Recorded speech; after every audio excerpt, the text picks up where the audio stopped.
Welcome to our Getting Started with Geotab series. In this video, we will cover the Groups feature. Groups allow you to segment your vehicles and users into a hierarchy that makes sense for your fleet. If you have admins dedicated to specific regions and groups of vehicles, or if you simply want to organize reporting, groups are a through line for every facet of your management.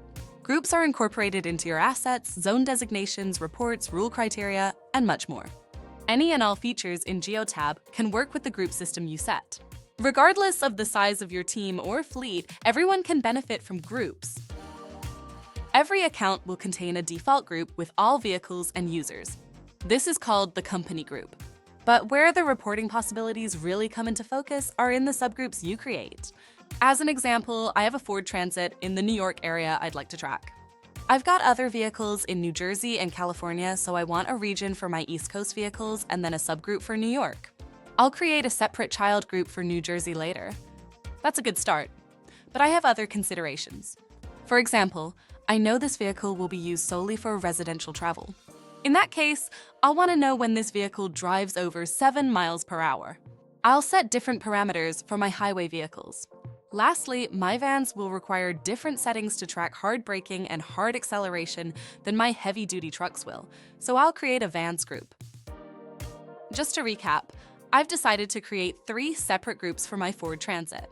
It'll belong to the New York group, so it shows up when I run region reporting. I can run a report for New York or for the East Coast as a whole, and this transit will appear in both since East is the parent group. It'll live in the residential group because it'll have different speeding rules than highway vehicles. And lastly, I'll add it to my vans group so I can accurately track driving behavior like hard braking and hard acceleration. Now that I've decided what groups to associate to my Ford Transit, let's show you how to create them. We'll start by going to the Groups and Rules tab on the left side of the screen and selecting Groups. The company group will be highlighted blue. To create a subgroup, select the +sign module directly linked with its parent group.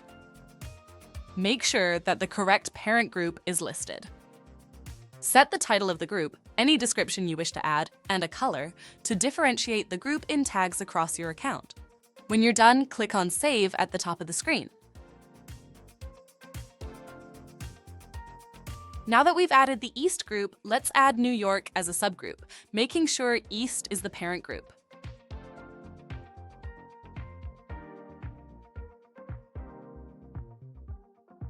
You know what? Since we're here, let's add the vans and residential groups. Be sure that company is once again the parent, or you will only be able to apply these groups to New York vehicles.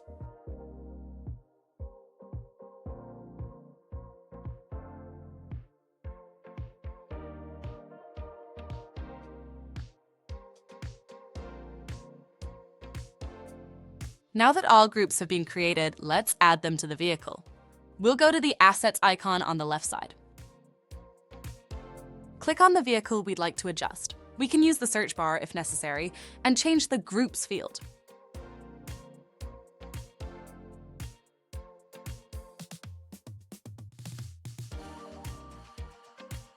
Be sure to click Save at the top of the screen when you're done. My Ford Transit is now associated to all of my new groups.